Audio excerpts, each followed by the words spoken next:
นมัทโธรัตนัตยัสสะวันเตมิโสมนมัสการจมปุគុណព្រះពុទ្ធព្រះធម៌និងព្រះសង្ឃដោយសេចក្តីគោរពថ្ងៃនេះជាដូចជាថ្ងៃធម្មតាដែរគឺពុទ្ធបរិស័ទបានសមាទាននៅនិច្ចសិលសិល8និងសិល10ទីនេះគឺវត្តខ្មែរកាណាដាហើយលើនេះចូលចិត្តរដូវត្រជាក់នៅខែតុលាឆ្នាំ1900នៅឆ្នាំ2012ឆ្នាំ2012ហើយតាមធម្មតាបន្ទាប់ពីសមាទាននៅសិលរួចពុទ្ធបរិស័ទតែងតែរៀបចំខ្លួនដើម្បីស្ដាប់នៅធម៌ទេសនាជាបន្តទៅទៀតថ្ងៃនេះសូមសម្ដែងអំពីសបាយ4ប្រការសបាយស្អីខ្លះថាសបាយ4ប្រការដែលព្រះពុទ្ធបានសម្ដែងហ្នឹងហើយតើសបាយណាដែលមានប្រយោជន៍សំខាន់នោះសបាយ4ប្រការហ្នឹងគឺទី1អាហារសបាយអាហារសបាយគឺសបាយដោយគ្រឿងបរិភោគតើបើប្រសងវិញគឺមានចង្ហាន់លមមធ្វើឲ្យជីវិតប្រព្រឹត្តទៅបាននឹងបើអត្តខាត់ក្រនឹងមានការពិបាកក្នុងជីវិតដូច្នេះព្រះពុទ្ធសម្ដែងថាបើមានអាហារគ្រប់គ្រាន់ហ្នឹងគឺមានកម្លាំងពលំមានសុខភាពល្អអាចចម្រើនសមាធិចិត្តឬក៏រៀនធម៌អាយបានពីព្រោះសត្វមនុស្សសត្វទាំងអស់រស់នៅដោយការបរិភោគនឹងបានថាចាត់ទុកថាសបាយទាំងហ្នឹងគឺថាមិនខ្វះខាតមិនខ្វល់ខ្វាយខ្លាំងហើយដើម្បីបានចំណីអាហារបរិភោគតែងតែស្វែងរកខាងប្រសង់ស្វែងរកដោយបិណ្ឌបាតចឹង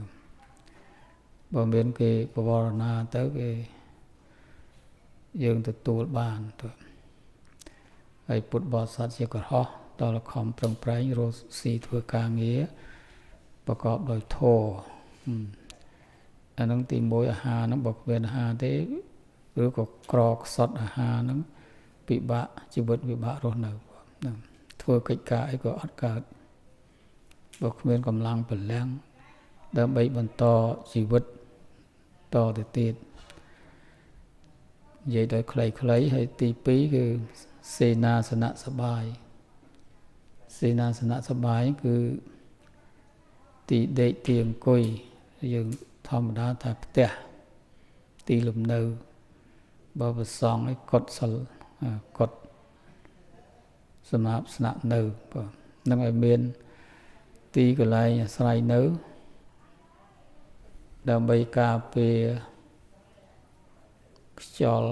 កម្ដៅថ្ងៃខ្លាំងហើយបើភ្លៀងមកមានកន្លែងជ្រក់កោនទៅមានទីលំនៅគឺសេនាសនៈហ្នឹងបើអញ្ចឹងនេះរស់នៅអត់កើតអាហ្នឹង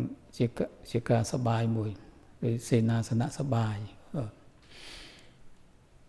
ដល់ទី3ធម្មសបាយ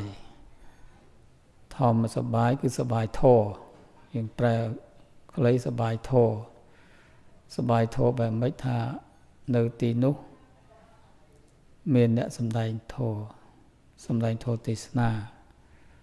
បើសម័យពុទ្ធកាលគឺមានពុទ្ធបើដល់អស់ពីពុទ្ធទៅគឺមានប្រសង់ជាអ្នកជួយណែនាំបញ្យល ទេសនាអោយវាទឬក៏សន្ទនាធម៌បានគឺថាមានធម៌គឺឲ្យសម្បូរក្បួនច្បាប់គម្ពីរដីកាបើខ្វះក្បួនមិនដឹងបានអីមើលទេហើយមានក្បួនច្បាប់ហើយដល់មានអ្នកស្រាវជ្រាវអ្នកសិក្សាឲ្យយល់ហើយជួយណែនាំពន្យល់ពុទ្ធបរិស័ទតទៅទៀតហ្នឹងបើគ្មានលោកអ្នកសប្បុរសលោកជាបណ្ឌិតអ្នកចេះដឹងជួយណែនាំពន្យល់ទេក៏មិនអាចដឹងបានព្រោះក្រហមមានការរវល់កិច្ចការងារជាក្រហមច្រើនមានពេលវេលាសិក្សាឲ្យបានទូលំទូលាយជ្រាលជ្រៅច្បាស់លាស់ចំពោះពាក្យព្រានប្រដៅរបស់ពុទ្ធទេបានន័យថាមានធម៌បានន័យថាមានអ្នកសំដែងធម៌ហើយមានសភៅធម៌អាបើឆ្ងល់ចង់ចេះចង់ដឹងអាចសាកសួរអាចស្ដាប់បានហ្នឹងហៅធម្មសបាយផ្លូវធម៌ហ្នឹងទី3ហើយទី4ពុគលៈសបាយនឹងជាបញ្ហាមួយទៀតទីហ្នឹងមានអាហារបរិភោគល្មមធ្វើជីវទិនទីប្រព្រឹត្តទៅបានផងហើយមានសេនាសនៈគឺមានទីដេកទីអង្គុយទីលំនៅសមរម្យល្មមឲ្យជីវិតដើរទៅមុខបានហើយមានធម៌គឺថាមានអ្នកសម្ដែងធម៌នៅទីហ្នឹងប៉ុន្តែបើខ្វះពុគលៈសបាយក៏មិនទាន់រស់នៅមិនទាន់ស្រួលទៀតពុគលៈសបាយបុគ្គលសិទ្ធិសបាយគឺអ្នកនៅរួមរស់ជាមួយគ្នានឹងជាក្រុមគ្រួសារក្តីជាសហគមន៍ក្តីសង្គមតូចសង្គមធំក្តីជាពិសេសសហធម្មិកៈអ្នកកាន់ពុទ្ធសាសនាជាមួយគ្នាបើអធិស្ឋានត្រូវគ្នាកាន់សិល5ដូចគ្នាឬសិល8ហើយសិល10បើមានអញ្ចឹងគឺសបាយបែបម៉េចថាមិនជួសទាស់ទាញគ្នាមិនខ្វែងគំនិតគ្នា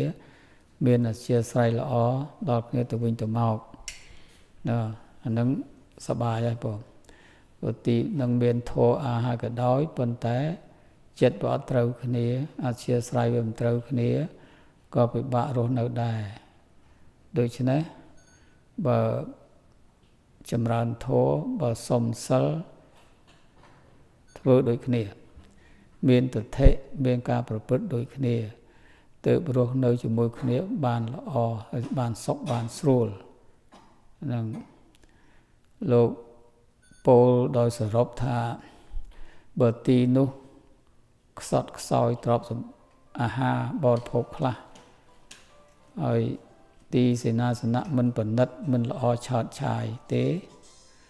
ប៉ុន្តែមានលោកអ្នកសប្បុរសនៅទីនោះព្រោះលោកថានឹងគួរនៅសួរអត់ទ្រាំអត់ឃ្លានខ្លះដើម្បីក្រេបជញ្ជក់យកពធការចេះដឹងពធព្រោះបាននៃសេចក្តីអញ្ចឹងថាបើអាហារអត្តខាត់ខ្លះសេនាសនៈមិនសូវល្អខ្លះប៉ុន្តែមានលោកអ្នកសម្ដែងធម៌មានលោកអ្នកសម្ដែងធម៌នឹងគួររស់នៅទីនោះលោកថាអញ្ចឹងបើទីនោះមានសេនាសនៈមានអាហារបរិភោគបរិបូរគ្រប់គ្រាន់មិនខ្វះខាតប៉ុន្តែខ្វះអ្នកសម្ដែងធម៌ខ្វះលោកអ្នកសប្បុរសឆ្ងល់ធម៌អាយមិនដឹងជាទៅសួរអ្នកណាហើយខ្វះគម្ពីរក្បួនច្បាប់ព្រះពុទ្ធដីកាបើឆ្ងល់ហើយមិនដឹងជាបើកមើលកន្លែងណាបើអត់មានច្បាប់លោកថាមិនគួររស់នៅទីនោះទេ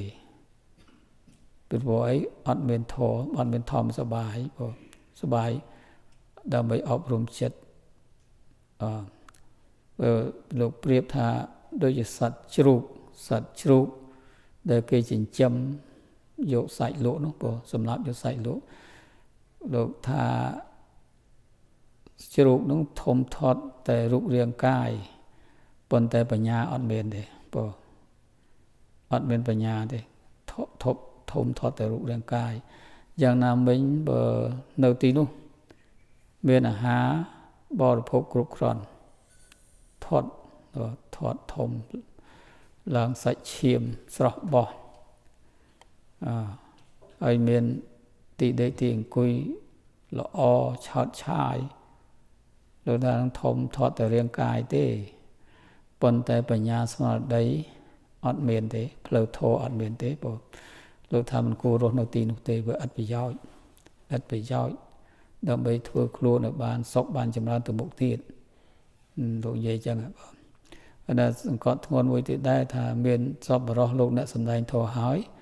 ប៉ុន្តែអ្នកនៅរួមរស់ជាមួយគ្នាដែលហៅថាសហធម្មិកៈនោះចិត្តគំនិតវាមិនត្រូវគ្នាបើហ្នឹងពិបាករស់នៅទៀតដែរបងពិបាករស់នៅឲ្យតែចិត្តអធិស្ស្រ័យទៅគ្នាបើធោដូចគ្នាសុំសិលសុំដូចគ្នាអាហ្នឹងរស់នៅមួយគ្នាសុខស្រួលហើយបងយើងឧទាហរណ៍ដូចជាលោកអ្នកប្រាជ្ញបណ្ឌិតសប្បុរសទៅរស់នៅមួយចោទៅរស់នៅមួយចោមិនកើតព្រោះចោជាអ្នកលួចប្លន់ណាចោជាអ្នកលួចប្លន់ហើយដល់សប្បុរសលោកពិតល្អ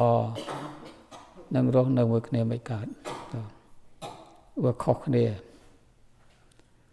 បើចោវារស់នៅជាមួយចោគ្នាគេទៅលោកអ្នកសុំសិលលោកអ្នកសប្បុរសរស់នៅមួយផ្នែក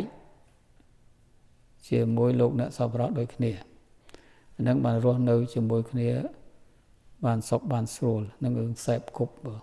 គប់ធំណាស់សែបគប់សប្បុរសបណ្ឌិតអាចคลายខ្លួនជាបណ្ឌិតអាចคลายខ្លួនជាសប្បុរស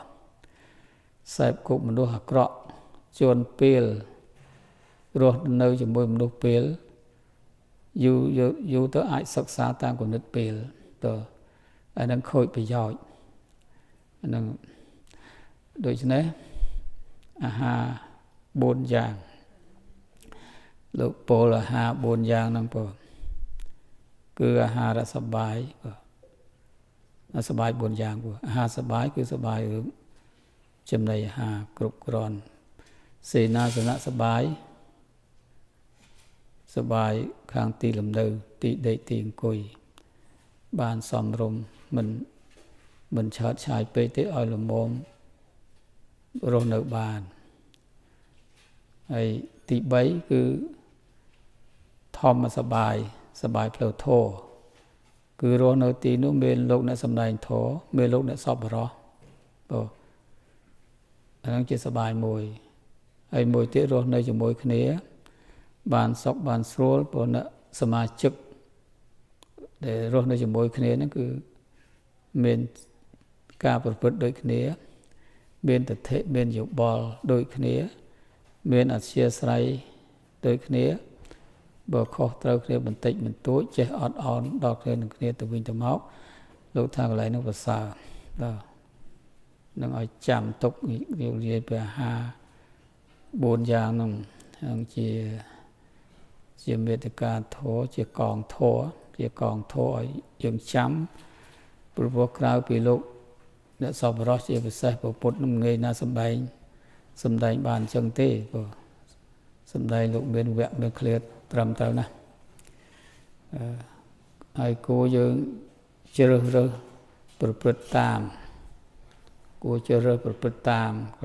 ដើម្បីសេចក្តីសុខចម្រើនរបស់ខ្លួនយើងទៅមុខទៀតយល់ចឹងនឹងប្រៀបល្មមយល់បានហើយបើយើងរស់នៅខ្វះអាហារក៏រស់នៅមិនកើតខ្វះទីដេកទីអង្គុយក៏រស់នៅមិនសុខស្រួលអាចទៅជាឈឺអីស្គាំងស្គមហ្នឹងបើស្គមរាងកាយប៉ុន្តែអាកាយហ្នឹងវាឲ្យកម្លាំងទំនាក់ទំនងគ្នាជាមួយផ្លូវចិត្តការអប់រំចិត្តដែរយើងប្រព្រឹត្តប្រតិបត្តិប្រមចរិយធម៌បានលុះត្រាតែរាងកាយហ្នឹងមិនឈឺថ្កាត់មានសុខភាពល្អបើវាតកតងគ្នាអញ្ចឹងប្រព្រឹត្តប្រមចរិយធម៌បានដោយរូបរាងកាយវាមិនឈឺហើយទៅឈឺហើយចម្រើនធម៌ក៏មិនកើតចឹងបានលក្ខណៈ 4ប្រការ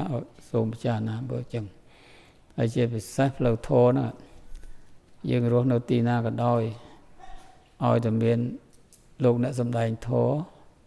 អាចទាញយកប្រយោជន៍យល់អត្តន័យនិងអត្តរសរបស់ពធបានបងនឹងគួររស់នៅបងគួររស់នៅបាននឹងជាងនឹងនិយាយពីអាហារ4ប្រការបងអត្តខាត់ខ្លះប៉ុន្តែបានធម៌គឺមានបញ្ញាមានស្មារតីអង្គលោកឲ្យតម្លៃទៅនឹងទៅលើស្ដាប់ធម៌ទៅលើចេះដឹងព្រោះអាការចេះដឹងហ្នឹងអាចធ្វើខ្លួនឲ្យទៅជាមនុស្សល្អបានហើយបើចង់ដោះទុកអាចដោះទុកបានពីព្រោះមានលោកអ្នកសប្បុរសជួយណែនាំបញ្យល់បងនៅខុសគ្នាអញ្ចឹងហើយបើអ្នកនៅជួនកាលវាសបាយអាហារបបរបពេកទៅទីរំលើស្អាតបណ្ឌិតពេកទៅកាមឆន្ទៈនោះចិត្តជាប់ជំពាក់នោះបងសបាយកាមអត់វាគិតផ្លូវធម៌ទេអញ្ចឹងបានថាបើទីនឹងអត្តខាត់ខ្លះប៉ុន្តែមានអ្នកសម្ដែងធម៌លោកថាគួររស់នៅទីនោះដើម្បីទាញយកប្រយោជន៍ការប្រតិបត្តិផ្លូវធម៌ដើម្បីចេញចាក់ទុកនឹងលោកសម្ដែងអញ្ចឹងបងនឹងឲ្យចាំអញ្ចឹងគាត់ថាមានប្រយោជន៍ទាំងអស់4ហ្នឹងប៉ុន្តែលោកប្រៀបថាមានប្រយោជន៍ខ្ពស់ទាបជាងគ្នាលោកឲ្យតម្លៃទៅលើផ្លូវធម៌ផ្លូវធម៌ហ្នឹងមានសំខាន់មានប្រយោជន៍ជាងគេគឺសំខាន់ឲ្យរស់នៅមានធម៌បានស្ដាប់ធម៌ចេះដឹងផ្លូវធម៌ចេះដឹងដើម្បីចេះដឹងយើងយកមកប្រតិបត្តិបងហើយប្រតិបត្តិទៅដើម្បីចេញចាក់ទុកនឹងសំខាន់អញ្ចឹងនឹងនិយាយពីអាហារ4យ៉ាងគាត់ជាបទមួយសម្រាប់ទាំងអស់គ្នាដែលគោរពពុទ្ធសាសនាយកទៅគិតយកពិចារណាពីផ្លូវធម៌មានប្រយោជន៍សំខាន់ណាស់យើងស្ដាប់បានហើយយើងចេះរៀបចំខ្លួនបែបណាដើម្បីឲ្យមានប្រយោជន៍ក្នុងការរស់នៅតម្កល់ខ្លួនបែបម៉េចដើម្បីឲ្យមានប្រយោជន៍នៅពេលដែលជីវិតយើងរស់នៅតើបើចឹងនេះខូចប្រយោជន៍ទាំងអស់ព្រោះយើងរស់នៅដកដង្ហើមចេញចូលជីវិតប្រទេសចេះតែទៅមុខប៉ុន្តែយើងអត់បានធ្វើប្រយោជន៍អីសោះមួយយប់មួយថ្ងៃឥតបានធ្វើប្រយោជន៍អីសោះបងអានឹងខាតបងយើងរស់នៅខាតបើមុនស្លាប់ទៅបើជិះប្រមូលដដែលប៉ុន្តែមុនស្លាប់ទៅធ្វើខ្លួនមិនឲ្យមានប្រយោជន៍សម្រាប់ខ្លួនយើងណាហើយប្រយោជន៍មានប្រយោជន៍ណាក្រៅពីខ្លួនយើងទេបងខ្លួនយើងទាំងអស់គ្មានអ្នកណាជួយខ្លួនយើងបានទេមានតែខ្លួនយើងឯងជួយខ្លួនយើងតើទៅស្វែងរកផ្លូវធម៌ឬស្ដាប់ផ្លូវធម៌ឲ្យយល់ច្បាស់ហើយដើរតាមពធអានឹងសំខាន់ណាស់ព្រោះតែជីវិតរស់នៅពេលណាមានប្រយោជន៍ពេលនោះបើទោះបីស្លាប់ទៅក៏មិនស្ដាយក្រោយគ្មានបុព្វដិសារីព្រោះសេចក្តីដែលនាំឲ្យចម្រើនបានអនុវត្តបានប្រព្រឹត្តសពហើយសពគ្រប់ហើយព្រោះយើងអត់ស្ដាយក្រោយទេបើយើងមិនបានធ្វើអីសោះវាស្ដាយក្រោយព្រោះជីវិតចោលទៅទេទៅឥតប្រយោជន៍ជួនកាលមិនត្រឹមតែប្រយោជន៍នឹងសំអកុសលថែមទៀតនាំខ្លួនឲ្យដើរថយក្រោយទៀតអានឹងចឹងសូមឲ្យពិចារណាទាំងន័យហ្នឹងព្រោះហើយតែជីវិតទោះបីវាស្លាប់ទោះបីវាឈឺអីបែបជៀសវាមិនរួចមែនប៉ុន្តែអំពើល្អយើងបានធ្វើហើយយើងបានធ្វើហើយព្រោះហើយទីបំផុតទៅអាចរួចចាក់ទុកនៅជាតិណាមួយព្រោះអញ្ចឹងធម៌ទេសនាប៉ុណ្ណឹងក៏ជួយណែនាំបញ្យល់ដើម្បីយកទៅពិចារណាហើយប្រតិបត្តិតាមពាក្យព្រានបដៅរបស់ព្រះពុទ្ធដល់ចប់ប៉ុណ្ណឹងឯងទេបាទ